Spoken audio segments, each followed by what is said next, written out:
empezar con la inflación. Banxico dice que la mayor parte del año estará por arriba del 4% y hacia finales del 2017 ya empezaría a bajar para acercarse a la meta del 3%. ¿Cómo ven ustedes los factores de riesgo? A ver, ya estamos cerca de pensar en una inflación del 8% hacia el cierre de año. Vamos, las expectativas de Banxico así nos lo demuestran. Y sí, digo, tendríamos ya a pensar en que teníamos una inflación baja en México, llegamos a la inflación más baja de la historia, pero este acercamiento que está teniendo hacia el 8% nos hace pensar que hay una circunstancia que debe atender el Banco de México. Y empieza a explicarse pues el porqué del alza de tasas, ¿no? Que pretende pues encarecer los créditos y en consecuencia pues parar un poco la inflación. Entonces creo que ya son focos amarillos, ya veremos en un momento la cuestión de riesgos que está viendo el Banco de México en este momento, pero ya un 8% al cual podría acercarse el cierre de año nos debe poner a pensar. Pero a ver, justamente Agustín Carstens el día de ayer decía que si no hubiera hecho los incrementos de tasas que se han venido haciendo desde diciembre de 2015, la inflación ya estaría en esos niveles de 8%, ¿no? Sí, digo, dentro de su balance de riesgos hacia finales de este año, el propio Banco de México también ya está contemplando una inflación definitivamente por arriba del 4%, cercana ya al 8%, y me parece que en general el balance de riesgos que hay para los precios, lo que resta del año va a ser definitivamente al alza. Vamos a ver precios más elevados, sobre todo en el tercer trimestre del año, que eso es algo que está anticipando Banco de México. Pues creo que son los riesgos los que estamos viendo justamente en este momento. De crecimiento.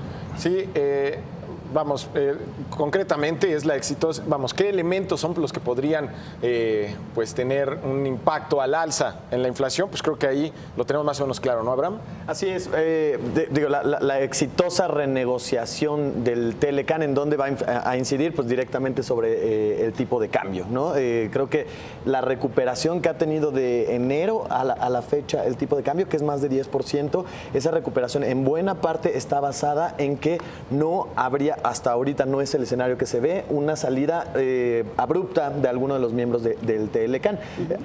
Les quiero mostrar justamente en la terminal de Bloomberg cuál es, digamos, el rezago que hubo entre dos variables, entre el tipo de cambio, que es la línea naranja que está ahí en la gráfica, y la inflación, que es la línea blanca con fondo azul. Y bueno, vemos que ese incremento grande en el tipo de cambio tuvo un rezago posterior en la inflación. Creo que había algunas voces de que era optimista el Banco de México al pensar que sí, de que los riesgos, digamos, los elementos que podrían empujar a la baja la inflación eran demasiado optimistas. Yo creo que, digo, al ver esta gráfica, el tipo de cambio estuvo bastante presionado, se está presionando la inflación, el tipo de cambio está hacia abajo y todavía tiene buen espacio para recuperarse. Yo creo que, si bien la tendencia todavía es ascendente, espero que no veamos estos escenarios de 8%. Concretamente es, si hay menor riesgo o hay una percepción de que hay menor riesgo de que se rompa el Telecán, que parece ser el caso, podría ser que ya no veamos crecer tanto el dólar, el precio del dólar o el tipo de cambio, que es esa línea roja. Esa línea roja muestra cómo se movió el tipo de cambio y pues yo creo que los mexicanos estamos muy conscientes de ello, ¿no? Entonces, al rezagarse, vamos, al tener una percepción en este momento de que hay menor riesgo y de que no vamos a ver más crecimiento en el precio del dólar, pues podríamos esperar que la inflación no siga tan presionada, ¿no? Yo quisiera destacar una cosa, que si bien el mensaje de Agustín Carstens podría parecer inicialmente positivo al elevar el rango de crecimiento a 1.5 a 2.5, el balance de riesgos en general parece más bien apuntar hacia la parte baja de ese rango. Es decir, no parece mucho que haya mucho que celebrar el aumentar de 1.3 a 1.5 el piso, porque parece que nuevamente en el quinto año de gobierno, a un año de que termine esta administración, vamos a tener un crecimiento nuevamente inferior al 2% y con el balance de riesgos también bastante a la baja. Creo que lo que se celebra es que de las últimas revisiones, no tengo exactamente el registro de cuánto, pero de las últimas revisiones siempre se hicieron a la baja. A la baja. Y esta que sea una primera revisión, al menos... sí, que ya lo había hecho la Secretaría de Hacienda también. Exactamente. Hay un cambio de perspectivas. Vamos, éramos demasiado pesimistas hasta el cierre del año pasado. Creo que ese pesimismo ha tendido a la baja, ¿no? Y ahora no precisamente optimistas, pero no tan pesimistas en este momento.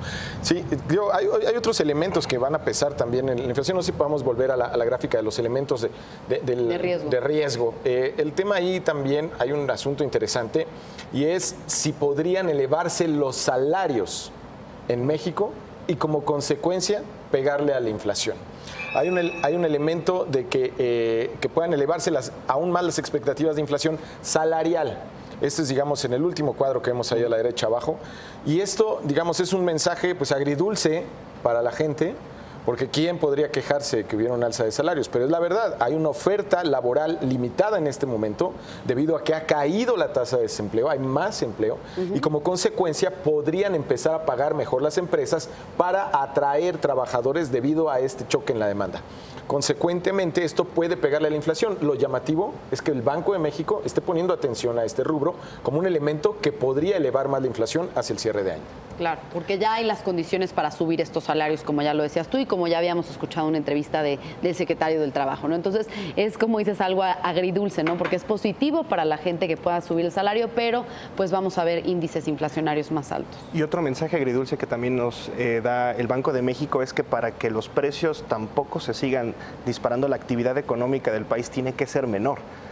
Es decir, es un toma y daca económico muy difícil de comprender a lo mejor para mucha gente, de que al final del día el que a la economía mexicana le vaya peor, pues puede ser que hasta cierto punto sea mejor para su bolsillo, o que no crezca al ritmo que se esperaba. Es decir, que hubiera una desaceleración económica hacia el final del año, pues nos limitaría a todos en gastos y consecuentemente habría menos demanda por los productos y por eso habría menos crecimiento. Pero es una cosa de estas agridulces que espera también el Banco de México, ¿no? Bien, entonces para concluir, pues vemos perspectivas positivas por parte del Banco de México sobre el crecimiento, pero ¿cómo ven el panorama con estos riesgos que ya plantea?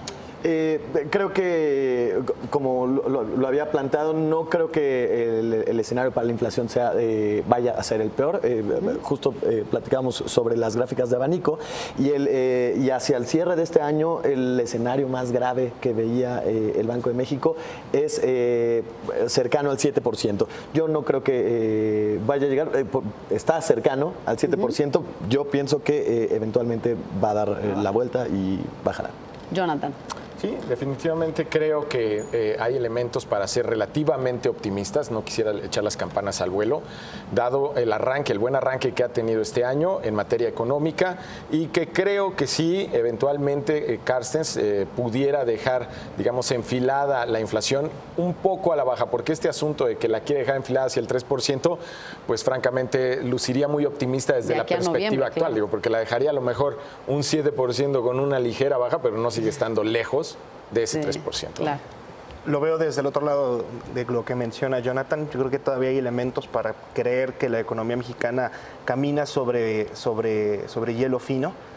Todavía hay elementos para pensar que la inflación no necesariamente se va a recuperar hacia finales de año, sino sería hasta 2018 cuando por fin comience otra vez su camino hacia el 3% que tiene como objetivo el Banco de México, y que al final, bueno, la economía, si bien la perspectiva de crecimiento del Banco de México es ahora mayor, sigue estando en un rango, en la parte baja del rango, pues muy por abajo del 2%. Bien, pues habrá que ver el siguiente reporte con un tema clave que pues es esta renegociación del Tratado de Libre Comercio de América del Norte. Así es. Y bueno, pasamos a otro tema porque Goldman Sachs se ha puesto bajo los reflectores por los denominados bonos del hambre, ya que en 2014 compró aproximadamente 2.800 millones de dólares en bonos de PDVSA, la petrolera estatal venezolana, con vencimiento en 2022, y esto ha generado las críticas de la oposición del gobierno de Nicolás Maduro. Pues entonces vemos que Venezuela está pagando la tasa de interés más alta emitida por una estatal petrolera en medio de una crisis económica, una crisis humanitaria que se vive en el país. Entonces, ¿se vale esto por parte de los bancos? Se incorpora Isaid Mera a esta mesa y agradecemos a Gonzalo Soto. Sí. ¿Se vale esto? Es un asunto bien polémico. Digo, para todo fin práctico es prestarle dinero al gobierno. Y es prestarle dinero a un gobierno que ha resultado por demás pues ruidoso y polémico a nivel mundial.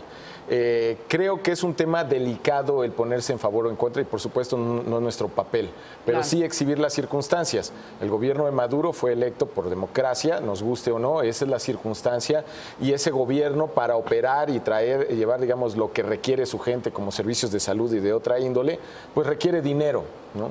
Y ese dinero, si no lo obtiene en este momento por la vía del petróleo, porque como sabemos no está en sus mejores días de precio, que es el principal ingreso de Venezuela, lo puede obtener sí mediante préstamos o mediante bonos, ¿no?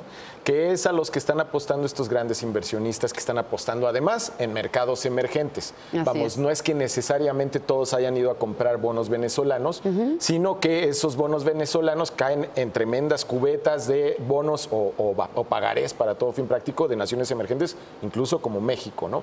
Entonces, creo que es más fino, más de detalle el análisis que decir que, concretamente que si Goldman Sachs está patrocinando un gobierno antidemocrático, ¿no? Claro. Que en eso se ha centrado la plática y, digamos, la discusión pues, entre los inversionistas. La oposición venezolana criticó fuertemente a Goldman Sachs e incluso dijo, vamos a hacer lo posible para que no se paguen esos bonos.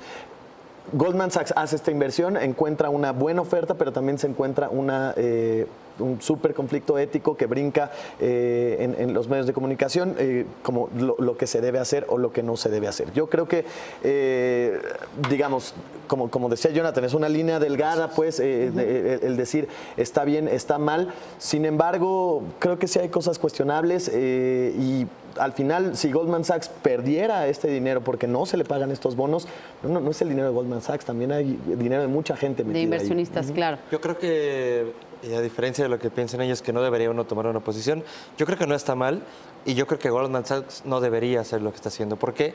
Porque si bien hay quien dice que el capital no tiene corazón y por eso funciona bien, creo que en el mundo actual, en el que estamos viendo muchos cambios de mucha índole, también debería haber un cambio en el mercado, en el decir, a ver, sí está bien, claro, los bonos de Venezuela son fantásticos ahorita porque dan un gran rendimiento, pero también creo que debería haber una parte en decir, a ver, socialmente esto es positivo o negativo, y creo que es negativo. Yo creo que no está bien lo que está haciendo Goldman. Precisamente el profesor de Harvard, Ricardo Hausmann, dijo que la ética no puede ser ignorada en estos momentos en operaciones de este tipo. Pero ¿qué les parece si vamos a ver las manifestaciones que se llevan a cabo afuera de las oficinas de Goldman Sachs en Nueva York y algunos de los carteles que pues han puesto en redes sociales la gente que está en contra de eso?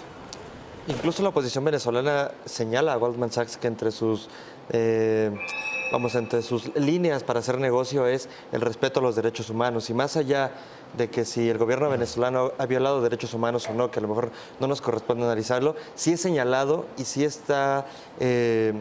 acusado el gobierno. Entonces, si tú como línea de negocio dices que vas a respetar los derechos humanos y si está en duda que se respeten en un país, creo que sí debería ser un punto al tomar una decisión. A mí me parece que hay un punto clave que definitivamente no puede ser ignorado y es parte del argumento que da Goldman Sachs para esta operación. Goldman Sachs, compré estos bonos en el mercado secundario. O sea, yo se lo compré a un broker, yo nunca fui a darle dinero al gobierno de Maduro. Esos bonos se emitieron en 2014, la petrolera los emitió en 2014 y se negociaron esos bonos y llega Goldman Sachs, los encuentra en oferta con un broker que se quiere deshacer de ellos y dice, yo voy a tomar ese riesgo. Sí. Creo que es un hecho que no debe ser ignorado porque no es ignorado, pero las reservas de Venezuela subieron después de esta operación. Subieron porque eventualmente esos dólares que entran al país, el broker puede, digamos, es meter dinero al gobierno, al país. Parece un argumento pues, francamente pobre, ¿no? El decir, bueno, pues yo ya los compré en reventa, ¿no? Pues al final eres responsable y como tal, pues vas a llamar el pago de esa deuda, sea de sus intereses o del capital, cuando esto sea. Ahora, yendo a esa discusión, porque mencionabas hace rato que si lo va a pagar o no, pues evidentemente nadie puede asegurar si el gobierno de Venezuela va a estar en condiciones de pagar en el futuro esos pagares, ¿no? Esos bonos. Pero lo cierto es que pues, Venezuela sigue teniendo el tremendo activo en el cual se mueve buena parte de la economía, que es petróleo. Tiene las más grandes reservas del mundo y eventualmente el gobierno que esté en el poder, cuando el capital de esos bonos sea llamado, pues estará obligado a responder. La oposición ya dijo que no pagaría el capital de esos bonos. Hoy se está manifestando, pero la oposición en Venezuela está francamente desdibujada, pues tenemos distintos rostros y, digamos, las defensas que ha hecho de la política o de una política donde hubiera una reelección, pues tampoco tiene bases sólidas porque la Constitución no prevé elecciones extraordinarias bajo las circunstancias que ellos lo piden. Entonces, parecería que hoy la voz de una oposición que dice, oigan, en el futuro futuro no les vamos a pagar esos papeles, parecería debilitada, ¿no? Y creo sí que Venezuela está sentado sobre una de las mayores reservas de petróleo del mundo y eso garantiza en algún tiempo el pagar ese capital. Y Goldman Sachs está tomando ese riesgo. Pero ahora también Goldman Sachs, así como dice que ellos los compraron digamos que en una operación con un tercero, también tiró del romanticismo y dijo, la vida tiene que mejorar, hicimos la inversión porque creemos que la hará. Que va a mejorar la situación de Venezuela, pero yo creo que también habría que destacar que pareciera que esto es más común de lo que creemos, porque cualquier persona que haya invertido dinero en un amplio fondo de mercados emergentes probablemente pues tiene una exposición en Venezuela, entonces tal vez lo están haciendo indirectamente, ¿no? Y es algo bien interesante también y es por eso que algunos académicos y gente también del gobierno está pidiendo a compañías como, bueno, que fabrican estos índices como MSCI, que anteriormente era Morgan Stanley, y también a los fondos de JP Morgan, les dicen, por favor, saquen de Venezuela a los índices de mercados emergentes en donde tienen en la panza porque van a estar financiando entonces el gobierno de una operación. ¿Qué debería pasar entonces? Que nadie invierta y entonces el país que se hunda el gobierno, ¿a costa de qué? Creo que también eso es un punto clave. ¿A costa de qué entonces quieren evitar que entren dólares? Quieren evitar que entren inversiones. Ahora, Venezuela no ha caído en impago. ¿Por qué? Porque siguen honrando su deuda. Es decir, están pagando deudas. ¿A costa de qué? ¿En qué están gastando los dólares el gobierno venezolano? En pagar la deuda. Y eso que conlleva que hay escasez de alimentos, hay escasez de productos básicos. Entonces ya está pasando en realidad. O sea, no es algo que vaya a pasar a futuro. ¿Quién está haciendo las cosas mal? Esa es mi pregunta. No es culpa. ¿Quién está haciendo claramente no es culpa de Goldman Sachs lo que está pasando en Venezuela, pero no puede ser ajeno a eso al tomar una decisión de inversión. Porque aparte, donde me queda duda, me queda duda es cuál es la repercusión para Goldman Sachs. O sea, entiendo que tenga una crisis en este momento de reputación, en la cual se van a involucrar sus equipos reputacionales, pero en realidad no veo aquí involucrado, por ejemplo, a los grandes sindicatos de grandes naciones. Veíamos hace un momento cuáles son las principales fondos de inversión involucrados o que tienen más deuda venezolana. Sí. Entre ellos está PIMCO, que tiene, bueno, un montón de dinero de trabajadores de todo el mundo y no veo ahí a los sindicatos preocupados o alguien, digamos, que hiciera realmente una manifestación social de impacto para los bancos, porque los bancos al final pues están moviendo los dineros de sus inversionistas, pero entonces deberían de ser sus inversionistas, que también no solo son individuos, sino también instituciones, sindicatos, empresas, que sí deberían de tomar posiciones, pero francamente no creo que algo suceda si no, esto genera una mayor revolución social o una mayor manifestación social. Aunque esa es deuda que se ha, digamos, acumulado a lo largo de los años, lo que tienen estos fondos. Ahora está el foco en las operaciones que se hacen recientemente justo por esto. Goldman Sachs lo puso a la luz. Y anteriormente, digo, en los últimos quizá 6, 8 meses se ha puesto mucho foco en las operaciones que se hacen con estos bonos justo por la presión que tiene Venezuela y la presión que tiene de la oposición. Bien, pues habrá que ver en qué termina esto. También ya se estaba empezando una investigación sobre este caso y ya lo estaremos platicando más adelante. Vamos a una pausa.